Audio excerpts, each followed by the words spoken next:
Hola, ¿qué tal amigos de la revista Lee Más? Yo soy Irma Gallo y estoy muy contenta porque en esta ocasión me acompaña la escritora Sarah Penner, que es autora de un libro que ha sido todo un éxito, The Lost Apothecary, en español se llama El secreto de la boticaria, y vamos a platicar acerca de cómo le ha ido con este libro. Welcome, thank you so much, Sarah, for this interview. Thank you so much for having me, Irma. I'm thrilled to be here, and thank you to everybody who is listening and learning more about my debut novel. Thank you. Okay, let's begin with given the fact that you studied finance, and in addition to the Elizabeth Gilbert lecture that you attended, Mhm. how did you decide on writing? I mean, when did you start writing formally?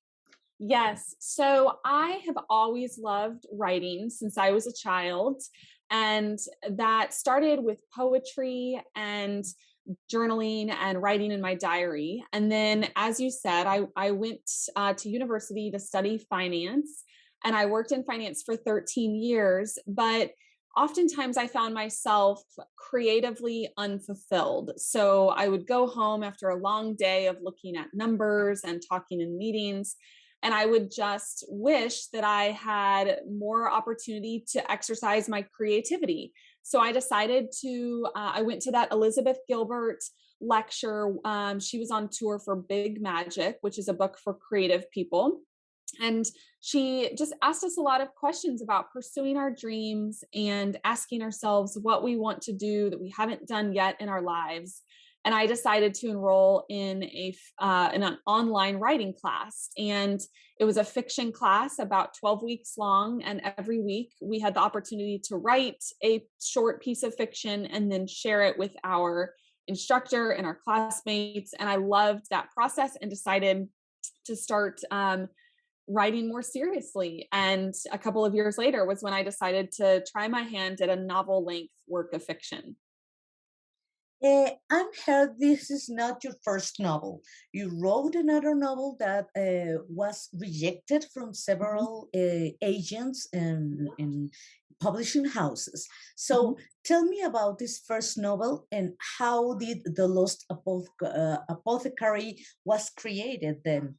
Yes, you're exactly right. So I worked on my first novel. After I took those online writing classes, I wrote a novel that to this day is not published. It never will be published. The manuscript was rejected by 130 agents.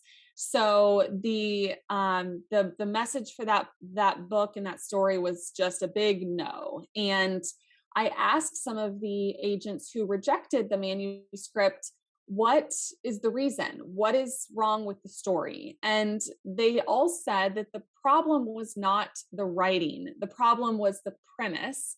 And in that story, there were two female characters who were kind of against each other for much of the story. And then at the end of the book, a male character comes into the story and solves a lot of the problems. And literary agents said that's not going to fly. We don't like that. Publishers aren't going to like that. And most importantly, readers are not going to like that. And they're not going to buy a story where a man comes in and solves all the women's problems.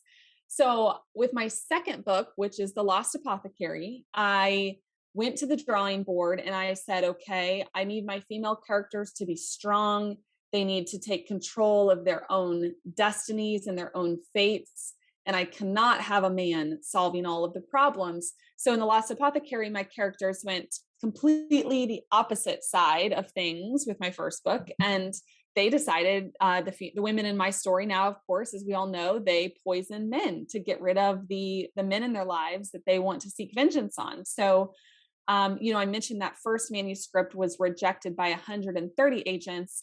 Thus, The Lost Apothecary, I only sent it to 12, and five of them offered representation. So it was a much different experience with book two. Completely much different experience.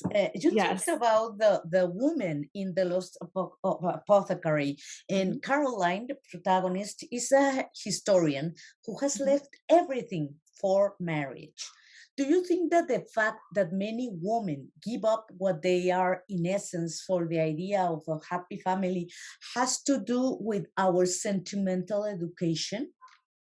Yes, I do. Absolutely. I think that, many of us are raised in a well-meaning society that supports marriage at a young age and settling down to work in a safe industry and have children and stay close to home and carry on the family line. And there's nothing wrong with that. That is all perfectly well and fine. However, the character in my story, Caroline, she questions whether that's really what she wants in her heart or whether that is something that her family and society have kind of applied pressure to her to do these different things. And I think part of why The Lost Apothecary has been so well received by audiences worldwide is that so many of us ask ourselves these same questions in our 20s or 30s or 40s or 50s and say, am I really doing what I want to be doing? Or am I doing what other people want me to be doing? And that's precisely a perfect example. When I said that I worked in finance, but I would go home at the end of the day and feel like I was creatively unfulfilled.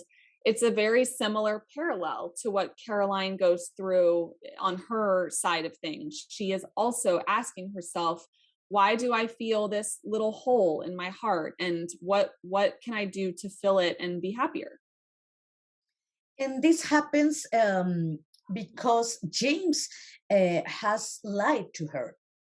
I Mhm. mean, he has cheated on her, but anyway, she is not feeling fulfilled.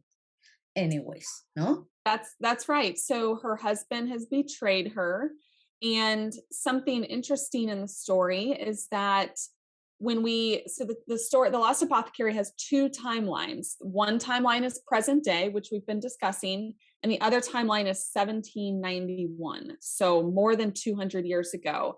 And in that 1791 timeline, women are betrayed in that story as well. That's why they're seeking poison to get vengeance on the men who have betrayed them. So that was a really interesting exploration in the book, is despite the passage of 200 years, we have Caroline being betrayed by her husband, and we have all of these other women who are also being betrayed by the men in their lives. And if I were to write a third timeline 200 years from today, those women would also be betrayed, because betrayal and loss are part of the human experience. And so long as we love people, they will hurt us. It's just inevitable. None of us are perfect. We are all human. And betrayal is something that we all deal with in maybe lesser or greater degrees than other people. But you're exactly right that Caroline has been hurt by her husband, and that really is the catalyst to her questions about her self-fulfillment. This question has everything to do with the thing you just said about the two timelines, and is when you write a novel, you have to have some empathy for your characters. Did you Mhm. feel something like that about Nella? I mean, Nella helps women to kill their Right. husbands. Is there any way to justify what she was doing? That's such a good question, because people are often trying to decide, is Nella a hero or a villain? And we talk about morally gray characters where maybe they're making bad decisions, but it's the author's job to explain why they are making those decisions and what internal wounds have they brought to the story that now we see them making these decisions because of that. So, writing Nella, I can absolutely say I never once viewed her as a villain. I did not and do not think that Nella is bad. I think that she has suffered a lot and has chosen the not great way of resolving those internal frustrations and pains. And we that's another interesting thing that we see Caroline 200 years later confronting her betrayal in a healthier way. So she decides not to start poisoning people. She certainly doesn't poison her husband, But instead, she revisits her decision to have children. She reconsiders going back to school and getting a different degree, which would propel her into a more fulfilling career path. She surrounds herself with female friends that can strengthen and lift her up, including someone she meets in London during her trip. So she decides to solve her problems in healthier ways. Now, that said, I don't think that Nella is bad. I think she is hurt and grieving and vengeful and has decided to take a route that is not the best, but not necessarily all bad. Yes, Nella is a complex character. It's not Yes. a black or white character. It's all shades of gray, no? Yes, she's very nuanced. And again, that responsibility falls on the author to create a well-rounded character that reflects real people, because you are nuanced Yeah. and I am nuanced and everybody listening in, we all have these different layers. And some days we may do something that we regret, we may tell a lie or do something hurtful to someone we care about. But then the next day we might go out of our way to be very generous or selfless. And so we all have these multitude of layers and colors, Nella included. So it's an author's job when they're writing something fictional and they've created a character, it's their job to show those different layers to the reader. Let's talk about another character that in my point of view, it's perfect character. I love it. It's Eliza. Mhm, It's such a powerful character. How mhm. did you decide to make her a girl, not an adult woman? Yes. So I knew what character you were going to say as soon as you said that this was your favorite character, because Eliza is everybody's favorite character. She was my favorite character to write. Um, the reason I decided to make her a child or an adolescent, she's 12 years old, is because I wanted to surprise the reader. So, in case it's not obvious, I love cliffhangers, I love twists, and I love fast paced storytelling. And Eliza's age was yet another surprise for the reader, and more importantly, a surprise for Nella, because she's never had a girl in her shop. And in fact, when Eliza arrives at her door early in the book, Nella thinks that there has been a mistake. She thinks that this girl has arrived at the wrong destination.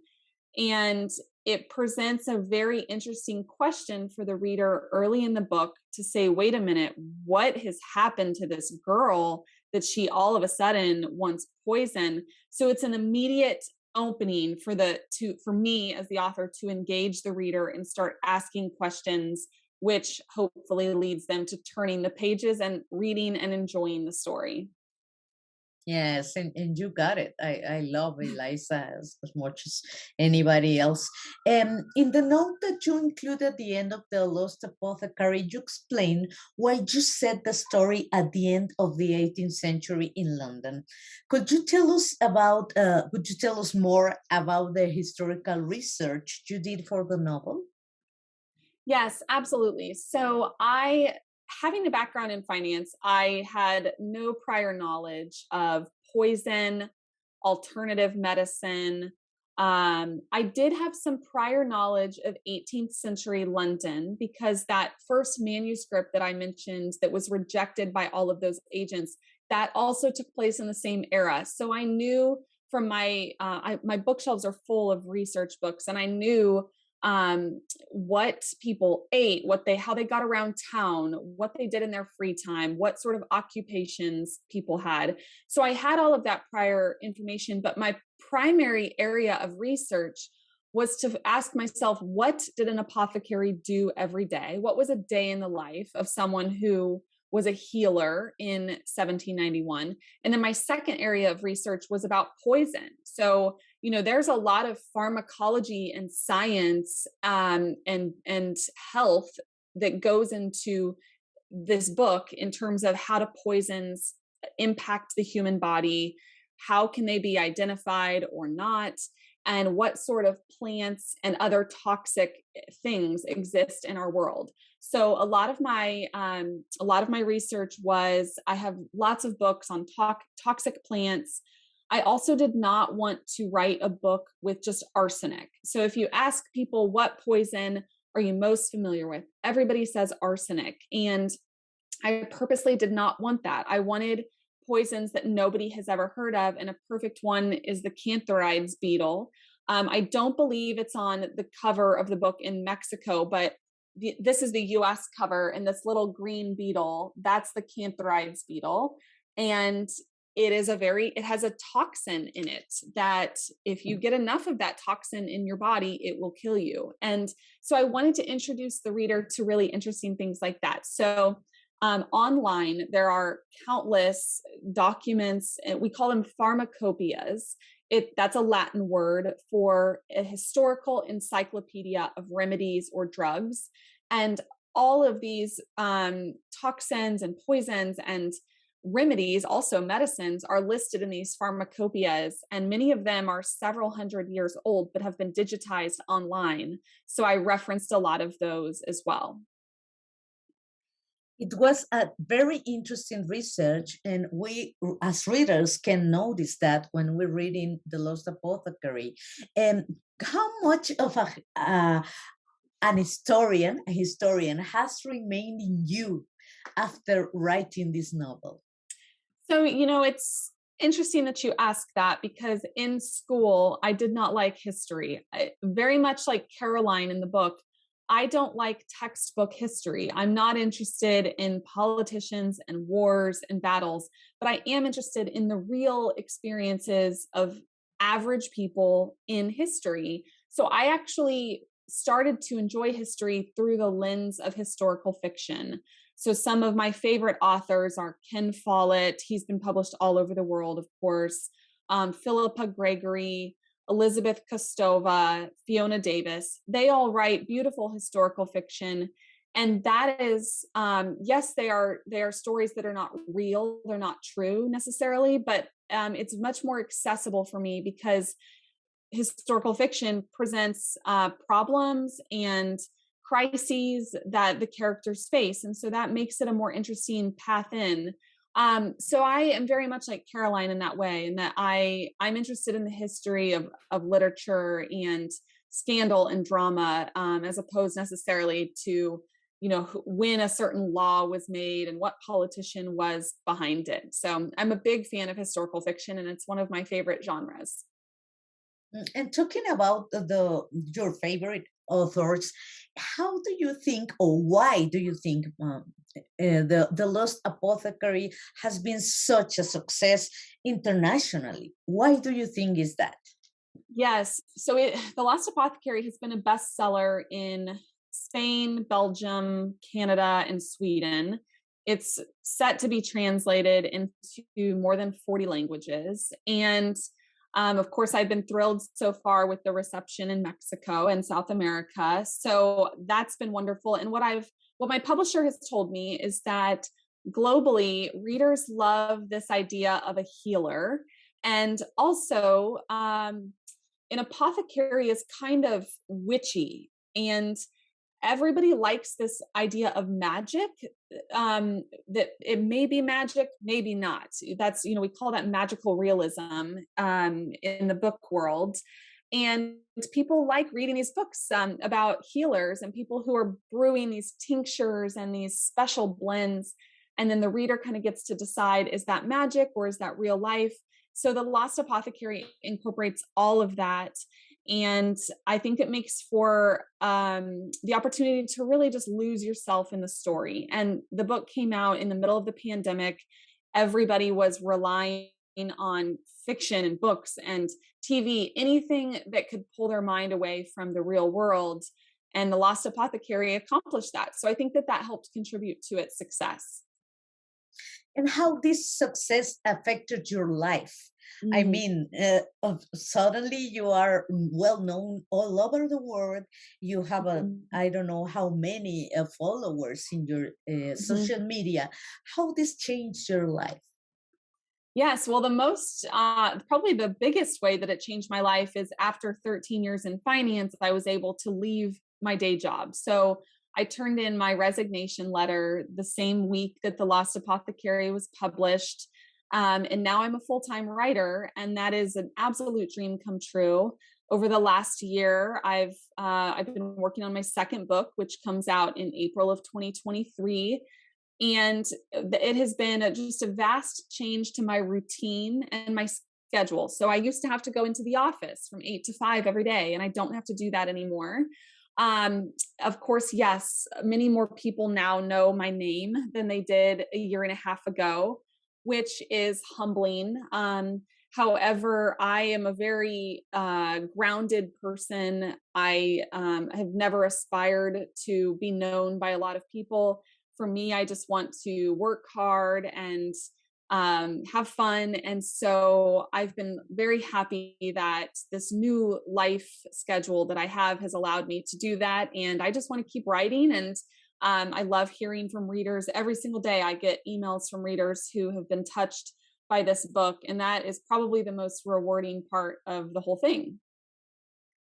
And what's next for you? Can you tell us about this book that is Yeah. coming in April 2023? Yes. So my second book is called The London Seance Society, and it is about a female ghost hunter in Victorian London who conjures the spirits of murder victims to ascertain the identity of the people who killed them. And she gets called onto a high profile case in London. She and her understudy go to solve this case and soon suspect that they are not just solving a crime, but perhaps embroiled in one themselves.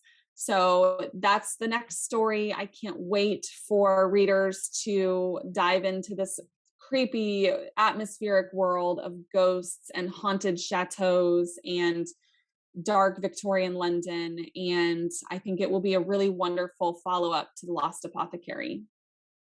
We're looking forward to read it too. So Mm. thank you so much, Sarah Penner, for this interview. Thank you, Irma. This has been wonderful. And if anybody wants to say hello, my website is sarahpenner.com, and I'm also very easy to find on social media. So please feel free to say hello. Thank you so much. Y a todos los que nos han visto, ya saben, El secreto de la boticaria de Sarah Penner en HarperCollins está disponible en todas las librerías Gandhi. Hasta pronto. Bye. Bye. Thank you. Thank you so much.